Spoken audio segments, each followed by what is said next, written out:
how tough was the schedule in the 80s? Because today wrestlers are working 1 day a week, 2 day a week. How hard was it for you to deal with that WWF schedule? Well, I wrestled 320 days a year. I think my first year, 80 in 84, 85.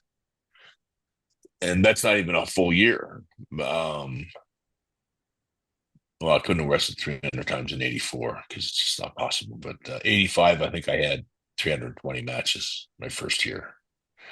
And they didn't change much. I might have been gone 320 to 315 to 310 to, but the schedule was,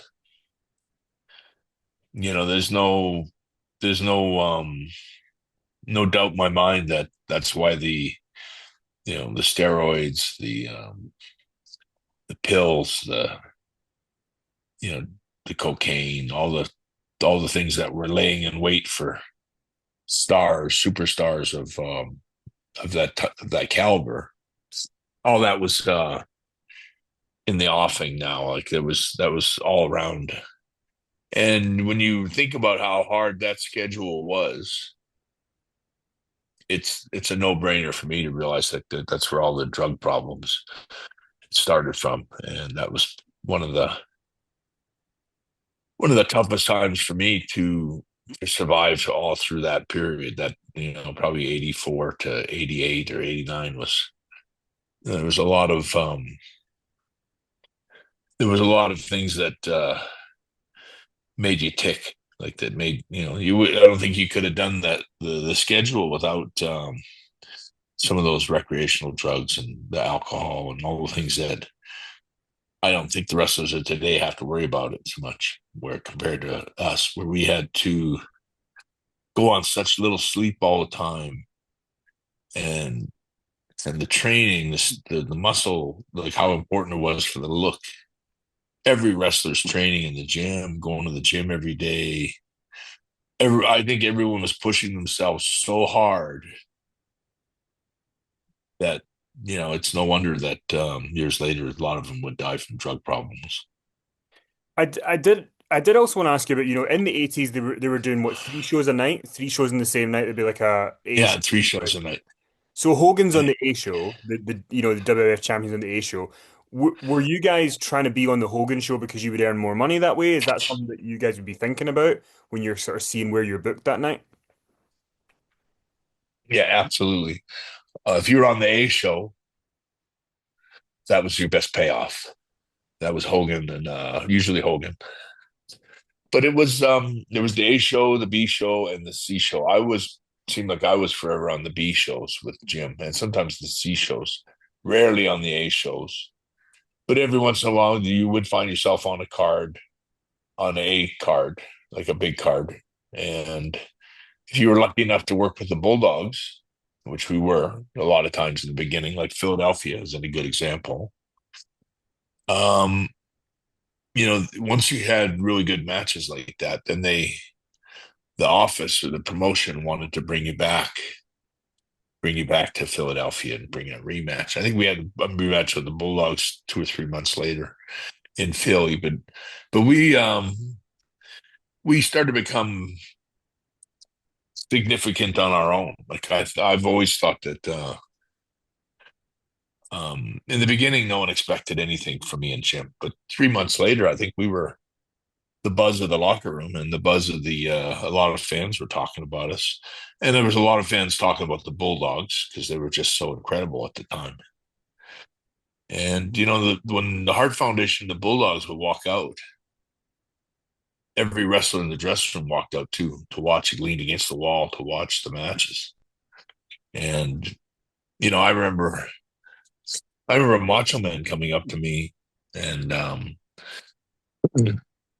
just coming up to me going, "I want to wrestle you. I can't wait to work with you." And that was um,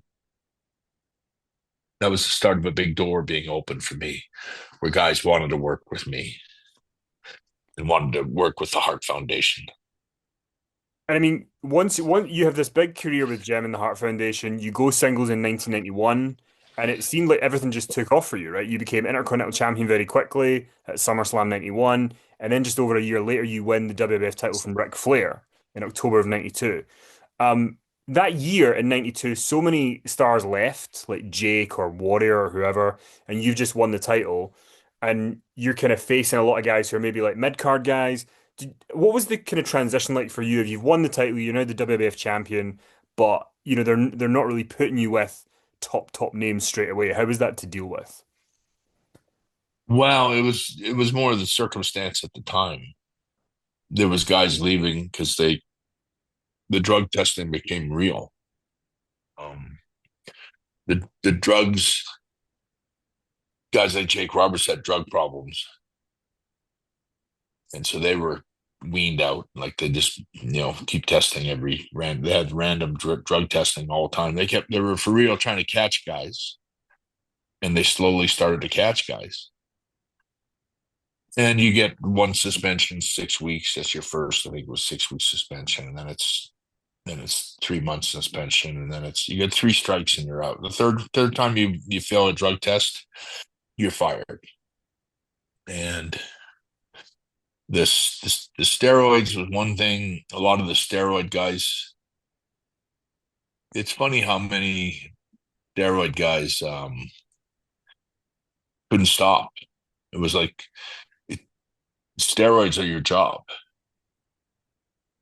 You're going to lose your job if you keep taking steroids. So you're going to, which one do you want? You have to pick.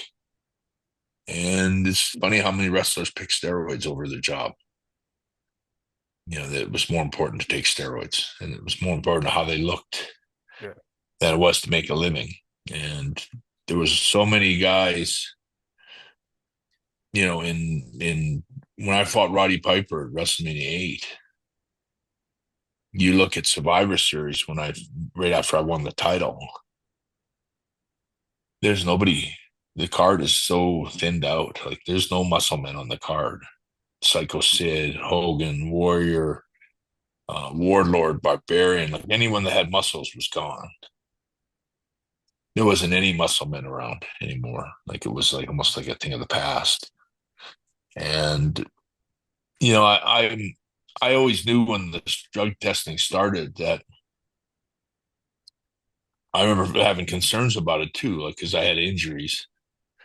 And I can actually make the claim, I think, fairly that the steroids that I was involved with were mostly for health reasons, for strengthening my legs and my knees, which were bad at the time.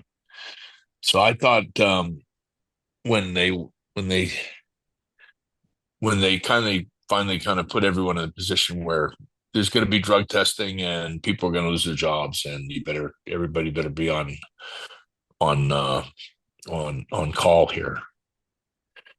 And I also knew it's like, okay, so there's going to be drug testing and it's going to be the real testing, and there's going to be no way around it.